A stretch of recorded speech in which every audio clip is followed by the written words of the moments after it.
Shalom, this is Levi Shore. Welcome back to another episode of Sweet and Good Torah. We're going to start a very exciting 13-episode journey through the Rambam's 13 principles. So the Rambam's 13 principles, called the Shlosha Asar Ikarim, they actually can be found in the 10th parak of Mishnah of Sanhedrin.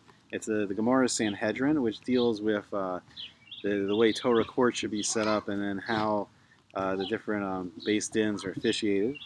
And he wrote it in his explanation of Mishnayos, the Rambam's explanation of the Mishnahs in Mishnah of Sanhedrin. Now, it's interesting because the Torah really doesn't have a theology. I mean, the Torah really explains how we can have a relationship with Hashem, how we can have a relationship with the infinite being.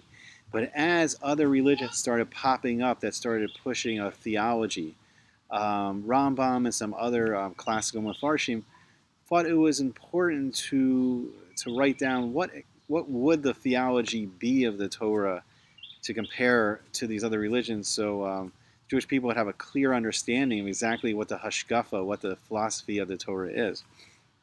So he wrote 13, and these are called the Ani Maamin, and we're going to go through the first one today. So it begins, it says, Ani Maamin b'emunah shlema. Now, usually this would be translated as like, I believe with perfect faith. But I think that translation, that English word faith, is misleading because it has other connotations. Like there's this concept of blind faith. And I think it's very different from what the Rambam was saying. So I think more in lines of like, I know completely. Because, like, how do I know this Ani Maamin? Because how do I know that Hashem exists? No, I didn't just accept it. I learned the Torah. I looked around the world. I said, does the Torah, does it apply? Does what the Torah is saying apply to what I see in the world? Is what the Torah says that the world is that what I see? It's more like almost like testing a scientific theorem. And then after years and years, the person has a deeper understanding of this Ani Maamin. It becomes a deeper concept in their being. So it begins, Ani Maamin b'emunah shlema.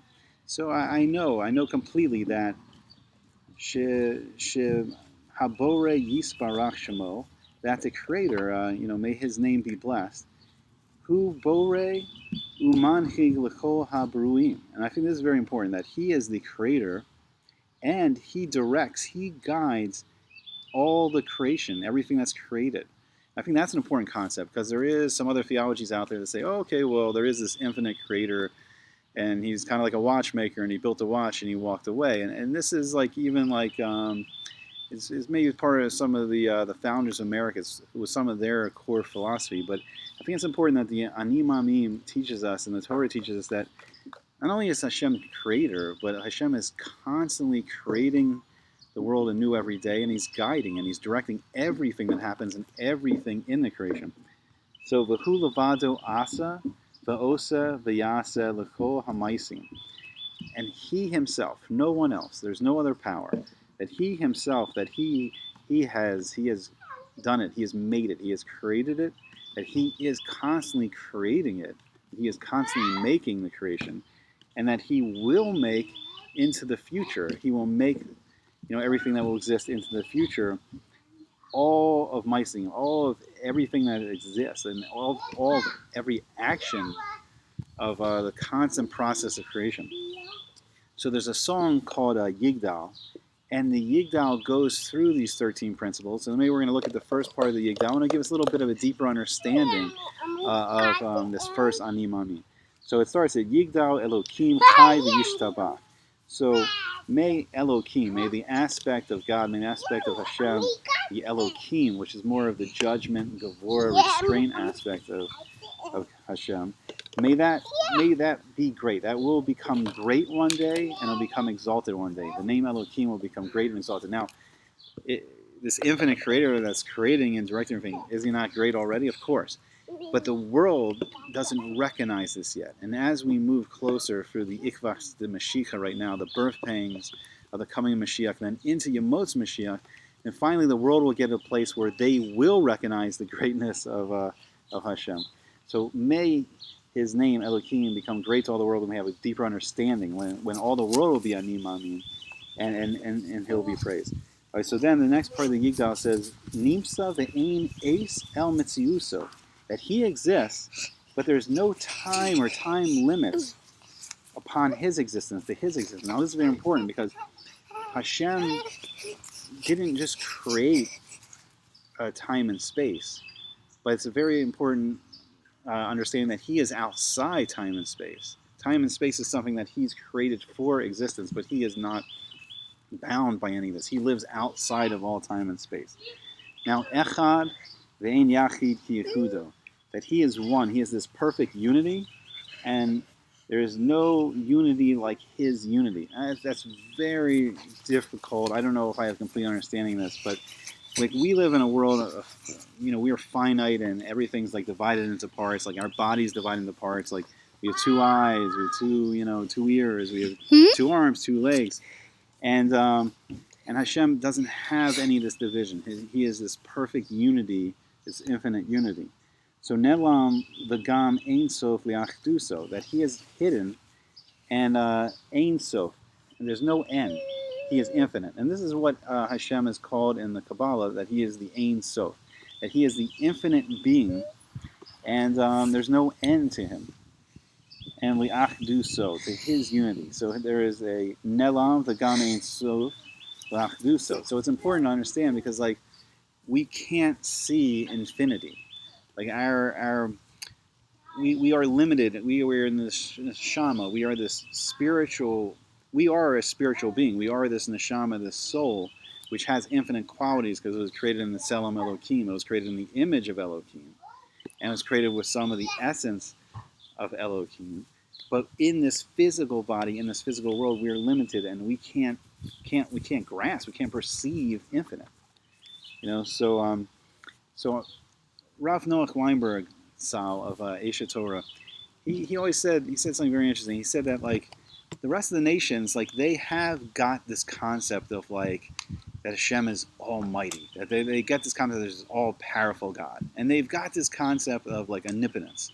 They've got this concept that he is everywhere. But the one thing that's interesting, he said the one thing that the world will not grasp until the coming Mashiach is that Hashem is ha-makom. He is the place. And it's a very difficult Kabbalistic concept, but really it means like Hashem is this infinite being.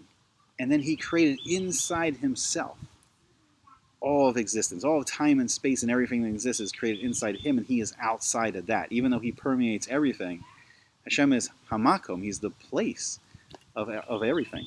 So I want to look at two interesting things to explain it a little further. So in the Pesach Seder on Passover, we read from the Haggadah, and we say, Baruch hamakom baruch hu. Say, Baruch hamakom baruch hu. We say, blessed is the place. We call Hashem the place. Blessed is he. And we say, Baruch shenasan Torah le'amo Yisrael. Blessed is he that gave the Torah to his people, Yisrael. That he is this infinite being outside of everything, and everything's created in him. And he gave us the Torah to help understand him. He gave us this Torah to have this relationship and connection with him. Now another thing that's interesting, another time this name Hamakom comes up, is when we're consoling a mourner, when he's lost a loved one. We say, Hamakom yenachem eschem besok sha'ar avele Tzion v'Yerushalayim. We say, may Hamakom, may the place, may this infinite being and everything and all time and space is inside of him. May he comfort you in the midst of the rest of the mourners for Tzion, which is the Temple Mount, which is where the temple was, the holiest place in the world, and Yerushalayim, which is the holy city surrounding that place. So Hashem is Hamakom. And another interesting thing is that Hashem is above life and death. Hashem is Chai V'Kiyam. Hashem is always alive and always existing. We are subject to time and space. We are subject to life and death. But these are also just things that Hashem created, and that Hashem is beyond life and death. So it's interesting. So we have so much conflict in the world, and I think this Ani Maamin, this lack of knowledge of this first Ani Maamin, is causing this conflict. Does everyone realize that you are inside this infinite being that's constantly giving you life and constantly giving you, directing your life if you can listen and learn, like what messages are being given, and to grow and develop a connection. The whole point of being in this world is to develop a connection with this infinite being. And then when we go into the spiritual realms, after 100 years, when everyone's neshama comes out, they connect deeper and fully with this infinite being. and they see clearly. We call we call Shemayim, heaven, Gan Eden, the Garden of Eden. There, call it the Olam HaEmes, the world of truth. But here we are in the Olam HaSheker. We're in this physical world where we don't see everything so clearly. But when the world starts to get this Ani Maamin, there's no reason to fight because there's infinite being sustaining us all, and there's no reason for conflict, and everything is for the best. So I hope you enjoy this, and I hope you enjoy the rest of the journey of the 13 principles of the Rambam. Thank you.